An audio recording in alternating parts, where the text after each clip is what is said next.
I think it has a little bit of everything. It's a throwback, but then again, it's modern because you have the young Expendables. Could take the stairs. Now, you are representing the young guns here. Sylvester Stallone is more than just a Hollywood legend. He's the face behind Rocky and Rambo, two of the most iconic characters in movie history. From action-packed scenes to heartfelt monologues, Stallone gave us everything. And when the Expendables brought all the tough guys together, fans went wild. But behind the scenes, not everyone got along. Stallone and Bruce Willis, let's just say things got tense. In fact, Stallone didn't just keep quiet. He went public with it, even tweeted about it. But what really happened between the two action stars, and what does their relationship look like today? Join us as we uncover the real reason Stallone refused to work with Willis again. But to understand the context, let's start from the very beginning. A tough beginning in Hell's Kitchen. Sylvester Gardenzio. Stallone was born on July 6, 1946, in the tough neighborhood of Hell's Kitchen, New York City. Life wasn't easy from the start. His mother, Jackie Stallone, was a women's wrestling promoter, and his father, Frank Stallone Sr., was a hairdresser from Italy. His younger brother, Frank Stallone, would also go on to become an actor and musician. At birth, things took a bad turn. Doctors had to use forceps to deliver him, but something went wrong. A nerve in his face was damaged, leaving the lower left side of his face partly paralyzed. This is why Stallone has a slurred voice and a drooping lip. He was bullied as a child because of how he looked and talked. But instead of giving up, he turned to bodybuilding and acting to build confidence. Even his name has a story. His mom wanted to name him Tyrone, after actor Tyrone Power. But his dad changed it to Sylvester. As a kid, his nickname was Binky. Later, he started going by Mike, because some classmates teased him by calling him Stinky. Still, no matter what name he used, Stallone always wanted more from life. His childhood wasn't steady. He spent time in foster care and boarding homes as a baby. Then the family moved to Maryland and later to Washington, D.C., where his dad opened a beauty school and his mom opened a gym for women. But things changed again when his parents got divorced. At first, Stallone lived with his dad, but at age 15, he moved to Philadelphia to stay with his mom. And that's when things got really interesting. A wild school life and big dreams. You see, Stallone didn't exactly have a smooth time in school. In fact, some classmates voted him most likely to end up in the electric chair. That's how misunderstood he was. But he kept pushing forward. He went to Notre Dame Academy and Abraham Lincoln High School in Philadelphia. Later, he attended Charlotte Hall Military Academy in Maryland. Then came college. He studied at Miami-Dade College for a while. After that, he spent 2 years at the American College of Switzerland. But his heart was in acting. So, in 1967, he returned to the U.S. and studied drama at the University of Miami. He didn't graduate at the time, but decades later, he received a Bachelor of Fine Arts degree. He got credit for his acting work and real-life experience. During these years, Stallone didn't have much money. He was just a young man chasing a dream. But that dream never left his mind, and soon he'd step onto a stage, though not the one he had imagined. So, how did Stallone go from college plays to one of his most talked-about early films? Struggles, stage work, and a risky role. Before becoming famous, Stallone tried many things. At first, he used the name Mike Stallone for acting. He even starred in a college drama called That Nice Boy in 1968. In 1969, he worked on a small self-made film called Horses with his friend John Hertzfeld. But his first big role came in a very unexpected way. In 1970, Stallone starred in a softcore adult film called The Party at Kitty and Studs. He was paid just $200 for 2 days of work. Why did he do it? Because he was broke and desperate. He had been evicted and even slept in a bus station for weeks. Stallone later said, "It was either do that movie or rob someone, because I was at the end, the very end of my rope."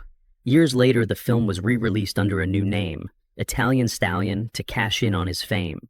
He also acted in a stage play called Score, which later became a film. And while living in New York, he shared an apartment with his girlfriend, Sasha Chak. She was a waitress at the time, supporting both of them. Stallone picked up odd jobs like working in a zoo and ushering in a theater. He was fired from the theater for selling tickets on the side. In the middle of all this, he often went to the library. He liked reading and became a fan of Edgar Allan Poe's writing. But success still seemed far away, until a chance meeting at a small play changed everything. a breakthrough role, and the climb up. By 1972, Stallone was close to giving up. He even tried to become an extra in The Godfather, but didn't get the job. Instead, he appeared in the background of a comedy called What's Up, Doc?, starring Barbra Streisand. He had 2 very small parts in it, and most people wouldn't even notice him. But then, while acting in a small play, a casting agent saw him. The agent thought Stallone would be perfect for the role of Stanley in The Lords of Flatbush. That became Stallone's first real starring role. The film had budget problems and took years to finish, but it finally came out in 1974. This role gave Stallone a bit of attention and kept his acting dream alive. Before that, he had also starred in a movie called No Place to Hide, which was later renamed Rebel. Even later, it was re-edited into a parody called A Man Called Rainbow, using old and new footage. It was a strange journey, but Stallone never stopped trying. He also had small roles in big films like MASH Asterisk, Bananas, Clute, and The Prisoner of Second Avenue. In one funny moment, Jack Lemmon's character in The Prisoner of Second Avenue actually tackles and mugs Stallone, thinking he was a thief. By 1975, Stallone had more small parts in movies like Farewell, My Lovely, Capone, and Death Race 2000. He also appeared on TV shows like Police Story and Kojak. There's even a rumor he was in Mandingo, but that scene might have been cut. One small role after another, Stallone kept going. His dream hadn't come true yet, but he was getting closer. And soon, he'd write a script called Rocky, and everything would change. How Rocky changed everything. Sylvester Stallone's life changed in 1976 when Rocky hit the big screen. The film told the story of Rocky Balboa, a poor boxer who gets a shot at fighting the world champion. The idea came to Stallone after he watched a fight between Muhammad Ali and Chuck Wepner on March 24, 1975. Inspired, he went home and finished the first draft of Rocky in just 3 days. Many believed the story was based on Chuck Wepner, but Stallone denied it. Wepner didn't agree and took legal action. The case was later settled privately. Some also say Rocky might have been influenced by the movie Somebody Up There Likes Me or the book by boxer Rocky Graziano. Stallone tried to sell the script, but he had one condition. He had to play the lead. Studios liked the story, but they wanted big stars like Robert Redford or Burt Reynolds. Stallone refused to sell unless he was the star. After many talks, the producers agreed, but they had to cut the film's budget. When Rocky was finally released, it became a massive hit. Critics loved it. Roger Ebert even said that Stallone could be the next Marlon Brando. In 1977, Stallone became the 3rd person ever to be nominated for both Best Actor and Best Screenplay at the Oscars. He had come a long way from struggling in New York, but Rocky was just the beginning.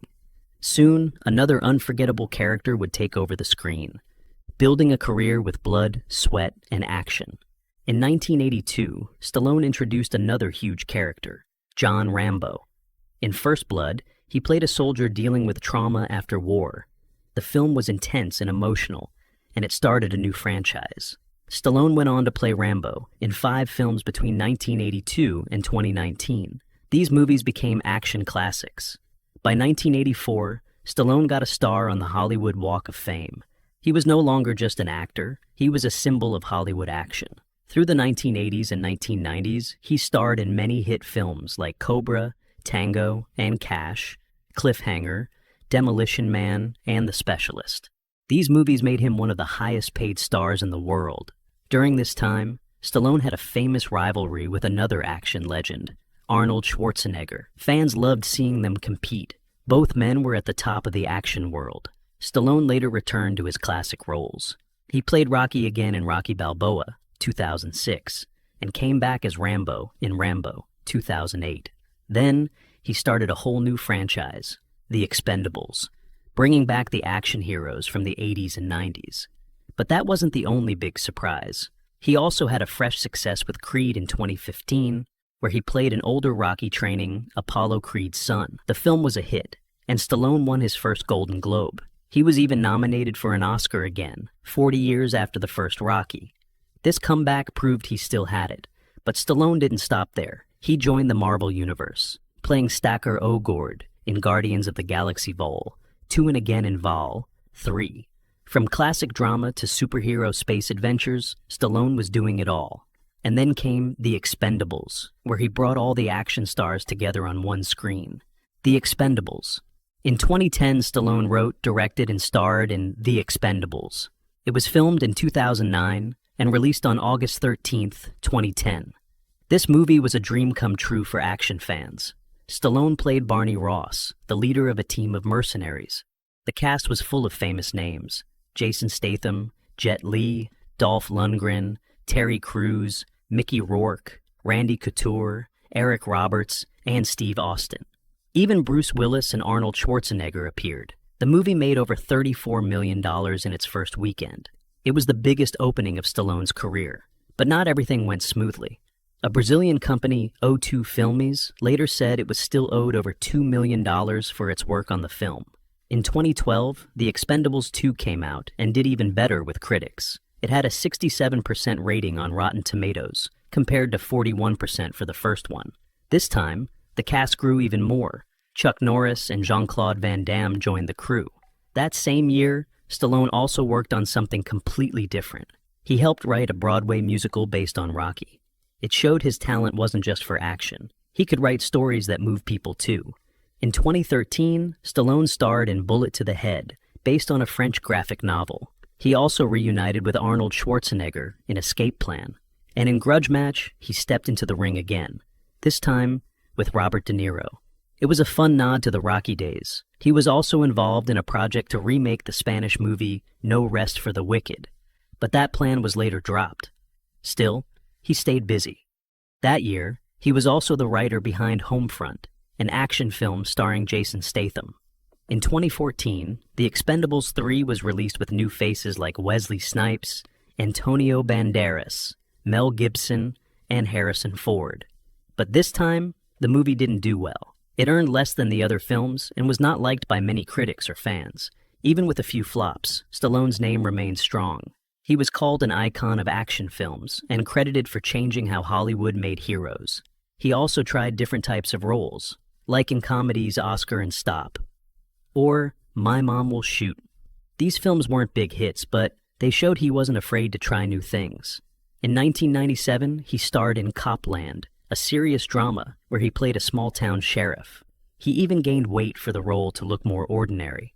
People respected the effort, and it showed another side of Stallone. More recently, he made a return to TV.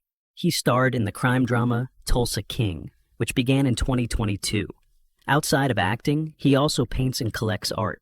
He has even written books about health and fitness. From writing Rocky in 3 days to leading huge action films, Sylvester Stallone's journey is one of grit, talent, and never giving up.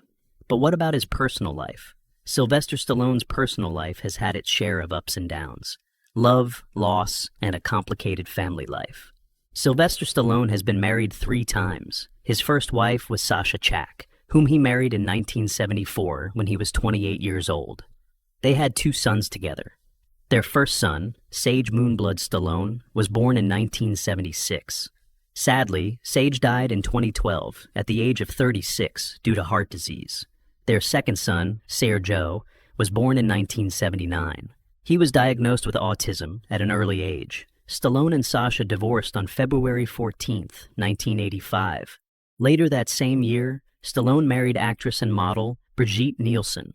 The two tied the knot on December 15, 1985, in Beverly Hills. Their marriage was short, just 2 years, but it attracted a lot of attention from the media. Their divorce also made headlines in the tabloid press. Then, in 1988, Stallone met Jennifer Flavin, a young model. They dated for several years until things got complicated. In 1994, Stallone told Jennifer he was having a baby with another model, Janice Dickinson. After the baby was born, DNA tests showed Stallone was not the father. He ended his engagement with Dickinson and also had a short engagement with model Angie Everhart. Not long after, Stallone and Jennifer Flavin got back together. In May 1997, they got married. The couple had 3 daughters, Sophia, Sistine, and Scarlett. All 3 of his daughters were chosen to be Golden Globe ambassadors at the 74th Golden Globe Awards. After 25 years of marriage, things hit a rough patch.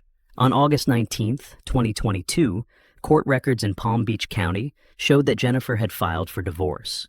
But just a month later, on September 23rd, the couple reconciled. They decided to stay together.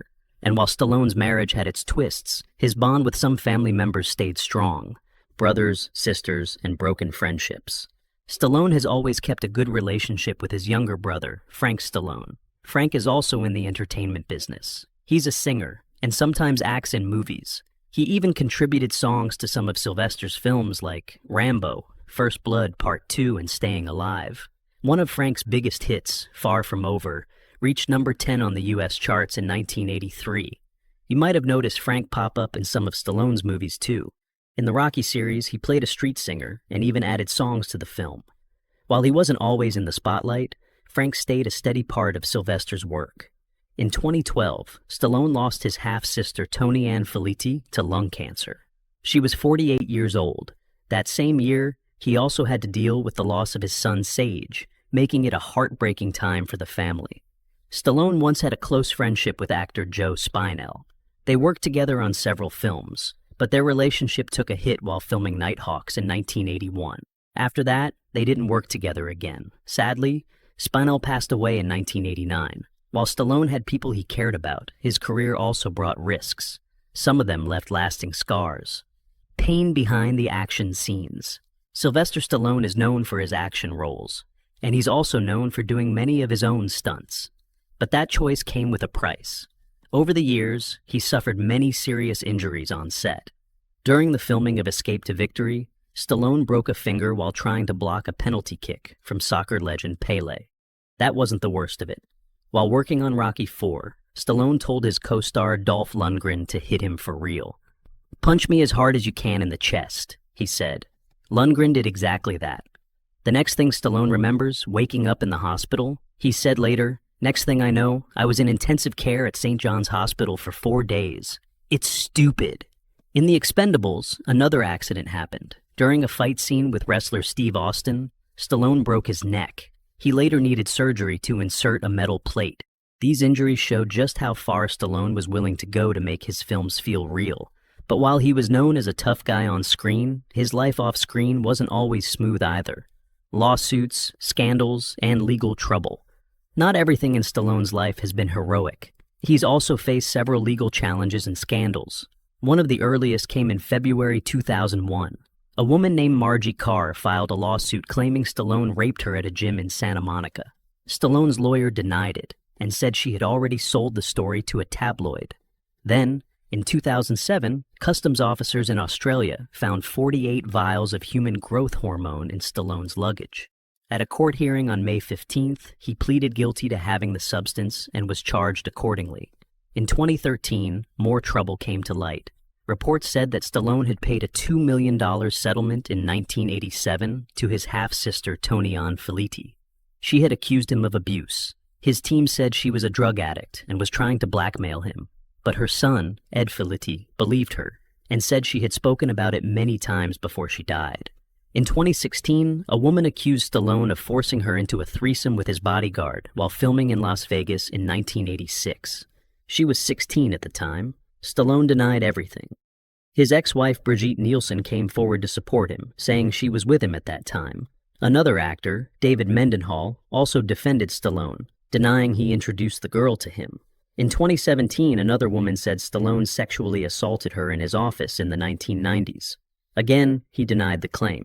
His lawyer said that the woman made the accusation only after a website refused to publish her story. They also said Stallone had a short relationship with her in 1987, but had 2 witnesses who confirmed the story wasn't true. In June 2018, police in Santa Monica passed the case to the Los Angeles District Attorney's Office. But by October, the case was dropped. There wasn't enough evidence, and no witnesses could back up the claims. After that, Stallone filed a report of his own, saying the woman had lied on an official document. Through the years, Stallone has seen both admiration and controversy. From being in a hospital bed after a fight scene to standing in courtrooms, his journey has been anything but ordinary. But there was one chapter in Stallone's life that stood out for both its action and emotion: his complicated bond with fellow star Bruce Willis. It all began with friendship, but things quickly turned explosive. The friendship with Bruce Willis. Sylvester Stallone and Bruce Willis were once 2 of the biggest action stars in the world, and they were also good friends. Their bond grew stronger when they teamed up for The Expendables in 2010. The film, written and directed by Stallone, brought together a dream team of action legends: Jason Statham, Jet Li, Dolph Lundgren, and more. Bruce Willis played Mr. Church, a mysterious CIA agent who hired the team for dangerous missions. His appearance was short but powerful. The movie became a big hit, so Stallone made a sequel. Willis returned as Mr. Church in The Expendables 2, and everything looked fine. On screen, their chemistry clicked. Off screen, they were known to be close. Both men were respected for their tough guy images and long careers. Fans loved seeing them together, but behind the scenes, tension started to build. It wasn't about stunts or scripts. It was about money. That tension exploded during the making of The Expendables 3, and it would change their friendship forever. A $1 million dispute that ended it all. When it was time to film The Expendables 3, Stallone wanted to bring the old crew back. That meant reaching out to Bruce Willis again. He offered him $3 million for a few days of work, but Willis wasn't happy with the offer. He reportedly wanted $4 million, just $1 million more. But to Stallone, it was too much. He saw it as unreasonable, especially for just a few days on set. Stallone didn't stay silent. Instead, he went straight to Twitter. He posted a message that read, "Greedy and lazy, a sure formula for career failure." He didn't mention Bruce by name, but everyone knew who he meant. It was clear the tweet was directed at Willis. The message shocked fans, and headlines quickly followed. People couldn't believe two friends were going at it so publicly. Soon after, Stallone replaced Bruce Willis with Harrison Ford. The message was loud and clear. There was no room for negotiation. This move added more fuel to the fire. The feud wasn't just about money anymore. It was about pride, trust, and loyalty. Stallone felt let down by someone he considered a friend. Meanwhile, Bruce Willis never replied publicly to Stallone's tweet. He quietly stepped away from the project. Some said he wanted to explore different roles. Others believed the money was the real issue. And this wasn't the first time Willis had turned down Stallone. Around the same time, Stallone had also asked him to join the Escape Plan franchise. But Willis said no.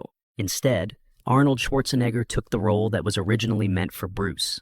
The film later grew into a franchise worth $122 million. Once again, Stallone moved on without him. It seemed like the friendship had reached its end. But time has a way of changing things. After their falling out, Stallone and Willis didn't talk much, but that changed a year later. In 2014, Stallone went on Twitter again, this time to make peace. He apologized for the harsh words and confirmed that he and Willis had made up. Fans were relieved to hear it. The two action stars were friends again.